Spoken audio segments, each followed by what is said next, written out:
নমস্কার, সুখের চাকায় সবাইকে স্বাগত। আপনি অলস প্রকৃতির, তাতে কারোর কিচ্ছু এসে যায় না, শুধুমাত্র আপনার পরিবারের লোক ছাড়া। আপনাকে সকলে একবার বা দুবার কিছু কাজ করতে বলবে, তারপর যখন দেখবে আপনি লেজি, তখন আপনাকে দূরে সরিয়ে রাখবেন। এতে আপনার জীবনের উপর প্রভাব পড়বে, কারণ কিছু এসে যাবে না।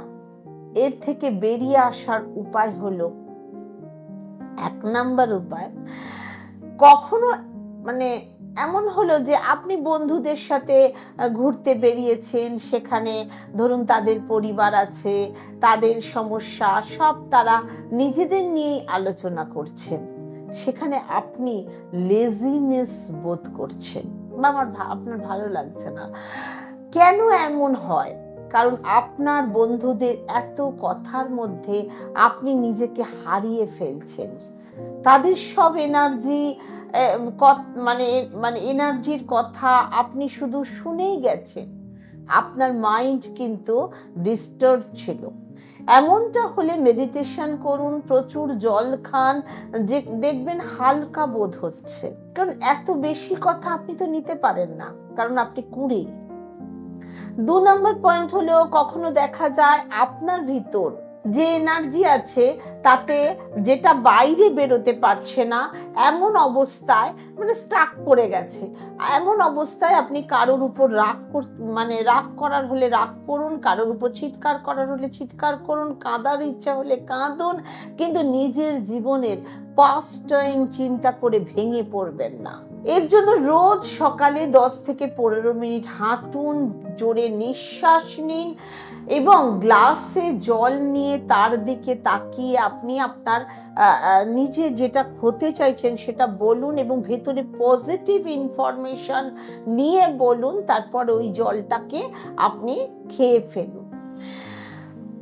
সব সময় বলবেন, I am in perfect of my health, I am living all the bitterness of the past, now I am in the best of health, now I am happy and I am grateful। এই ধরনের কিছু শব্দ আপনি জলের দিকে তাকিয়ে বলুন এবং আপনি ওই জলটাকে বলে সেই জলটা পান করবেন। আপনার মধ্যে যে দেখবেন এনার্জেটিক হয়ে যাবেন আপনি কিছুক্ষণের মধ্যে। 3rd পয়েন্ট, জীবনের সব থেকে কঠিন হলো কারোর কাছে সাহায্য চাওয়া বা কাউকে বলা, আমি অসুবিধার মধ্যে আছি, আমাকে এটা করে দাও। এবং এটা একটা লজ্জার ব্যাপার মনে হতে পারে, কিন্তু সেটা ঠিক নয়। কিন্তু সব সময় যতক্ষণ না আপনি কারোর সাথে আপনার মনের কথা শেয়ার না করবেন, যাই হোক না কেন, পরিবারের লোক বা কোনো সাইকিয়াট্রিক, তার থেকে আপনি মনের কথা খুলে বলুন, ততক্ষণ আপনি একটা ট্রমার মধ্যে থাকবেন। তাই প্রিয়জনের কাছে সব সময় সব শেয়ার করুন, তাহলে জানবেন এই লেজিনেসটা আপনার কেটে যাবে। 4 নাম্বার পয়েন্ট হলো, বি প্রোডাক্টিভ। এমন কিছু কাজ যেটা আপনার করতে ভালো লাগে, যেটা করতে আপনি পছন্দ করেন, তার জন্য সারা দিনে একটু সময় বার করে নিন। যেমন কারোর ভালো লাগে কুকিং, কারোর ডান্সিং, সিঙ্গিং, এই ধরনের কিছু নিজেকে খুশি করার জন্য, খুশি রাখার জন্য, নিজের শখ পূরণ করার জন্য সারা দিনে নিজের জন্য অবশ্যই কিছু সময় বের করুন। দেখবেন ভালো লাগছে এবং আমাদের যে 7 চক্র হ্যাপি থাকবে। এর জন্য আপনি যে কোনো কার্মেলিন পড়তে পারেন, এটা আপনার কাজের জন্য উৎসাহ বাড়িয়ে দেবে। কার্মেলিন যে আপনার ক্রিস্টালগুলো, সেটা ইউজ করতে পারেন। 5 নাম্বার পয়েন্ট হলো, সব সময় আপনি আপনার আশেপাশে সব কিছু পরিষ্কার আছে, যে জায়গায় জিনিস রাখার জায়গা রাখা আছে নাকি ছড়ানো ছেটানো আছে, যদি আপনার আশপাশটা পরিষ্কার না থাকে তাহলে আপনার মাইন্ডটাও পরিষ্কার থাকবে না। তাই সব সময় নিজে ফিটফাট থাকুন, নিজের বিছানা, আশেপাশের জায়গা সব পরিষ্কার পরিচ্ছন্ন রাখুন। এর জন্য আপনি নিজেও ঠিক করে কিছু করতে পারবেন না, তাই চেষ্টা করবেন আশপাশটা পরিষ্কার, নিট এন্ড ক্লিন রাখতে। 6 নাম্বার পয়েন্ট, নারিশ ইয়োরসেলফ। সব সময় নিজেকে যত্ন করুন। আপনি নিজের জন্য কি ভাবছেন, কি খাচ্ছেন, সেটা হেলদি না আনহেলদি, নিজেকে কিভাবে নারিশিং করছেন, সেটা খুব জরুরি। যখন আমরা বাইরের খাবার খাই সেটা আমাদের শরীরের মানে অলসতা বাড়িয়ে দেয়। ফাস্ট ফুড কিন্তু প্রচণ্ড মাত্রায় ফাস্ট ফুড, জাঙ্ক ফুড আমাদের লেজিনেস বাড়িয়ে তোলে, আমাদের চিন্তা ভাবনা কমিয়ে দেয় এবং এই ফাস্ট ফুড খাওয়ার প্রবণতা বাড়িয়ে দেয়।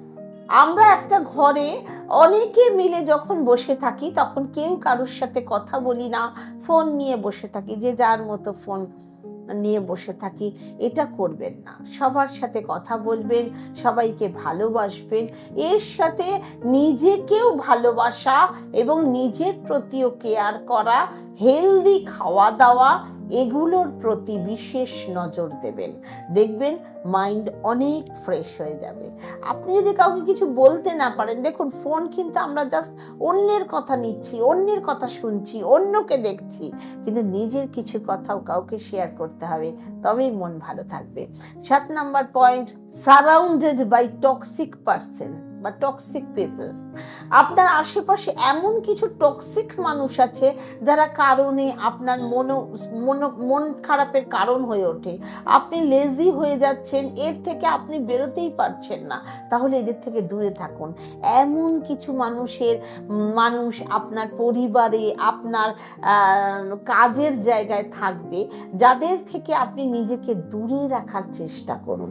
কম কথা বলুন, নিজের মতো কাজ করুন। এই ধরনের মানুষ নিজের অকর্মণ্যতা আপনার উপর চাপিয়ে দেয়, সুতরাং সম্ভব হলে সেই জায়গা ছেড়ে চলে যাওয়ার চেষ্টা করুন।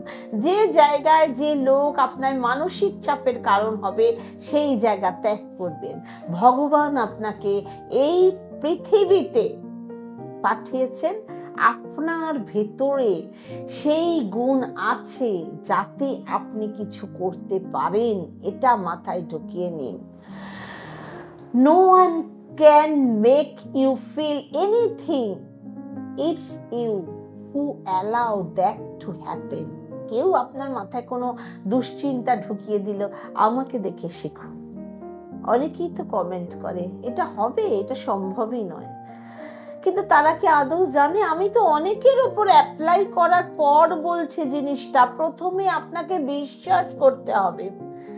যাদের বিশ্বাস নেই তারা চ্যানেলটা দেখবেনই না, এইটা আমার একান্ত অনুরোধ। শুধু কমেন্ট করে আপনার সময় নষ্ট, আপনার কাজ না থাকতে পারে, কিন্তু অনেকেই তো বিভ্রান্ত হয় না এই রকমের ভুলভাল কমেন্ট দেখলে। এটা বোঝেন না কেন? যে বিশ্বাস করে, ধর্মকে বিশ্বাস করে, তাকে ধার্মিক থাকতে সাহায্য করুন। হলেনই বা আপনি অধার্মিক, কিন্তু বিশ্বাস নিয়ে কিছু কাজ করলে আপনার মধ্যে যদি পজিটিভ ভাইবস আসে, আমি এটা পারবো, আমি এটা করবো, তবেই আপনি করতে পারবেন। কিন্তু আপনার মধ্যে আমার দ্বারা কিছু হবে না, আমার ভাল লাগছে না, সব সময় কাঁদছেন, শুয়ে পড়ছেন, এত লেজিনেস না। একবার ফেল করেছেন তো কি হয়েছে, একবার ধাক্কা খেয়েছেন তো কি হয়েছে, একবার প্রেম নষ্ট হয়ে গেছে তো কি হয়েছে, তার জন্যই তো সুখের চাকা। অবশ্যই নিজের চারটা দেখান। ডিপ্রেশনে ডুবে যাবেন না। আজকের দিনে ডিপ্রেশন একটা বড় সমস্যা, সুতরাং ডিপ্রেশন থেকেই লেজিনেস আসে, তাই না? মানুষ ধাক্কা খাওয়ার পর সে বিছানা ছেড়ে উঠতে চায় না, সব সময় তার ডিপ্রেশনে ডুবে থাকে সে। অবশ্যই দেখান, নিশ্চয়ই চার্টে কিছু যোগ আছে, সেটা ঠিক করে নিলে অবশ্যই আপনিও সকলের মতো হাসতে পারবেন, খুশিতে থাকতে পারবেন, আনন্দে থাকতে পারবেন। সেই কারণেই আমার সুখের চাকা। সুখে থাকুন, ভালো থাকুন। ওম শান্তি।